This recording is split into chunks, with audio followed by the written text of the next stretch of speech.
Commerce, and on behalf of Tony Resigno and myself and all of the Chamber, bring our greetings to this august Greater Manhattan Business and Professional Association, which, as Gerald Clark noted, we strive to be partners, and the Business and Professional Association has certainly been a great partner with the Greater Manhattan Chamber of Commerce, and we learn a lot from each other. I have oftentimes the opportunity to give occasional remarks. Tonight is a real delight to give an introduction to someone who hasn't been a colleague of mine at Yale University for a very long time, but who from her first week here at Yale, about Gwen and what she's doing at Yale, what she means for Yale, and what all of us can do together. I myself came to Yale as a student in 1983. And as I think about how much the place has changed and grown over the last 24 years, I find it extremely exciting. And the energy around the place now is truly inspirational. I was last week, we dedicated a new library, our former cross-campus library, as the new Bass Library. I was joined there by Bill Wright, a managing partner at Goldman Sachs, and the first African-American to be a 7-figure donor to Yale. And Bill and I were looking at this magnificent group of students gathered at midnight, excited about a library. And among the things that were exciting is as we looked at this group of students, they looked like America. You may know that the entering class of Yale College is 39% non-white. The largest and most diverse class we've had in the history of Yale College, beating last year's record, which itself was the most diverse class, and we're pushing to do more and more. We're an old place, 306 years old, so sometimes we're slow in getting around to things. But when we do them with vigor and hopefully do them right. And so you may say to yourself, I read that Gwen Sykes is the first chief financial officer of Yale University, and they've never had one before. It's true. We've never had one before.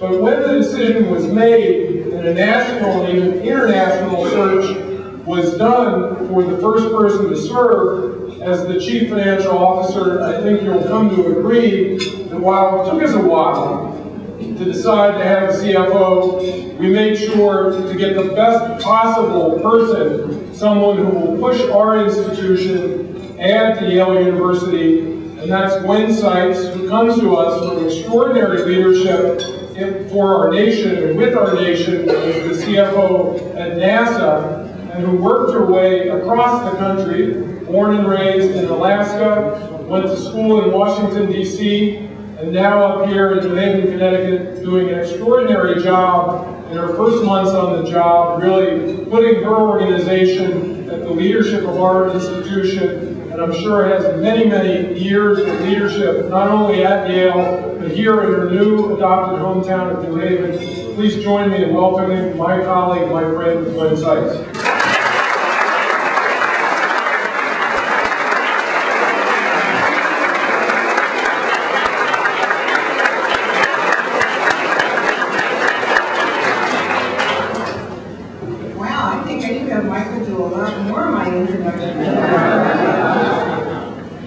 Well, thank you for the wonderful opportunity to come here and speak to the Greater Gnhbpa Business and Professional Association. Of course, I'm quite humbled and definitely thoroughly honored to be here today. And I must admit my mom was thoroughly impressed too. Because, of course, we have the Chancellor from Connecticut State University. Unfortunately, out of 4 children, we had about 3 generations of nurses in our household. I kind of broke the mold and became an accountant. So, and to that end, I have my lovely and wonderful sister who has made the long travel from Anchorage, Alaska here today. So you can also welcome her. From Anchorage, Alaska to Gnhbpa, Connecticut. Well, tonight's theme is facing a changing economy, and I can honestly assure you that my career track record for multiple has been kind of the record for the multiple economic challenges and changes. I kind of began my journey in Anchorage, Alaska. It's definitely a wonderful place to grow up, and it's just a mere 4,400 miles away from here. The girl has to keep the frequent flyers up, okay? If you've been fortunate enough to actually go and visit, or better yet, live there, you'll know that Alaska is definitely a beautiful place, but it's kind of like New Haven, Connecticut. It's a close-knit community.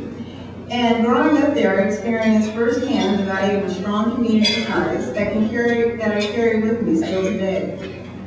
The first economic trend, of course, that got me out of the great state of Alaska was, of course, going to college. However, wanting to become an accountant, the college opportunities in Alaska at that time were kind of not what they were needed. So I made the migration to Washington, D.C., and quite frankly, kind of got stuck. Economically, that is.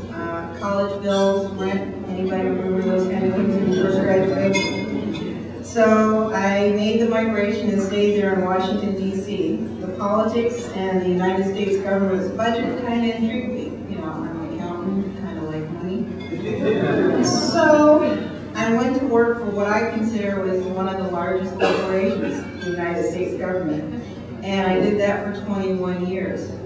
Okay, so for all of you out there doing that mental calculation, you'll find that I'm not giving you any actual time when I graduated. I went in the workforce, so there'll be no age calculations.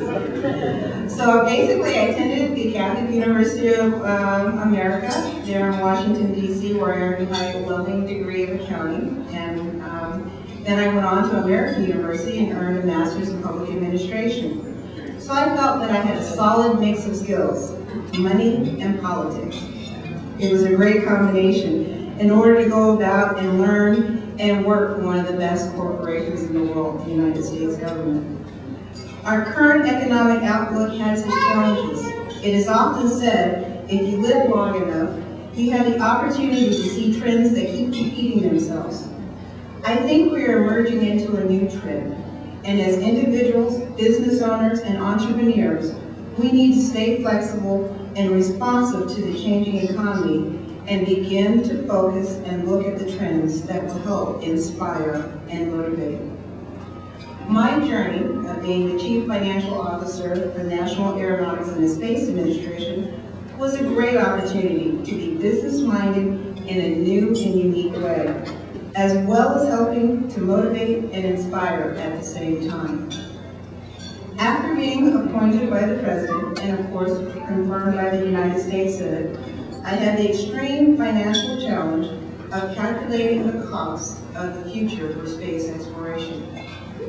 Returning to the moon, contemplating the colonization on the moon, and using the moon as our resting place to begin the journey to Mars and beyond, and then begin to push and explore far and distant galaxies. Now, I want everyone to take one moment with me at this point. You get on your computer, you type in MARS as your destination on its speed. You get dinner, and you wait for the internet to chug along.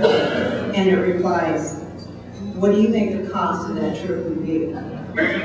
At times, as the agency CFO for NASA, I honestly wish that I was able to do that.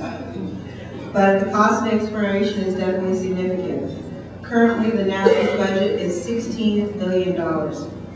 The challenges that we face in trying to promulgate the new strategic direction for NASA of the moon, Mars, and beyond were one of trying to compete for economic resources for space exploration while trying to balance the needs for those current issues and social security, world health, and need for national security.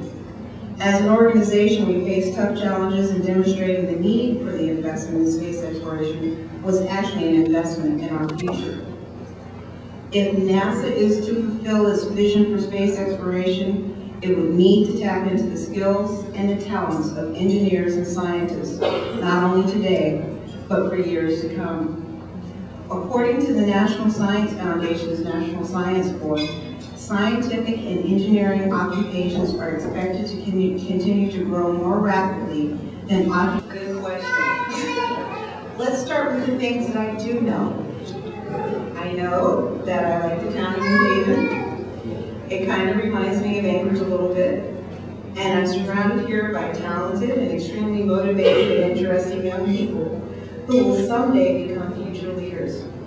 In all, I feel like I've landed in the perfect city with the greatest of people to continue my personal and professional journey.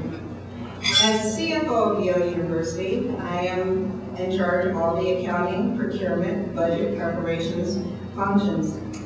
At a basic level, we try to keep the wheels on in terms of paying bills and making sure the university gets paid and ensuring the budget process goes smoothly. And for any of those out there who are expecting payments from Yale, I left the checkbook. But that's not the only role that my office plays. We don't just support, we also lead. We introduce new ways of conducting business to streamline operations, accelerate payments and receivables, and make budgets more manageable and understanding the process. And we help the campus to make smart resourcing decisions. The leadership extends as Yale interfaces with the businesses, the donors, the auditors, and the larger financial community beyond the campus. In this role, I translate the complexities of the university budgeting and accounting into meaningful, relevant financial information. My work and the work of my team helps to ensure that the university finances can be understood not only inside Yale, but to the community beyond as well. Economic challenge? Just a little. But having the opportunity to come and speak to this forum is a great opportunity for me to garner your support and insight in order to make this partnership work. And not only for Yale University, but most importantly for the city of New Haven. I am truly looking forward to becoming a New Havenite. I'm not sure if that's a word, but I made it myself. Don't check it out. And I'm an avid visitor to many of the local coffee shops due to my good friend Michael. And most importantly, I'm grateful to call New Haven home. So thank you for the warm welcome and the opportunity to introduce myself to the New Haven community. And I look forward to developing many long friendships and lasting relationships. Okay, sis, how about you?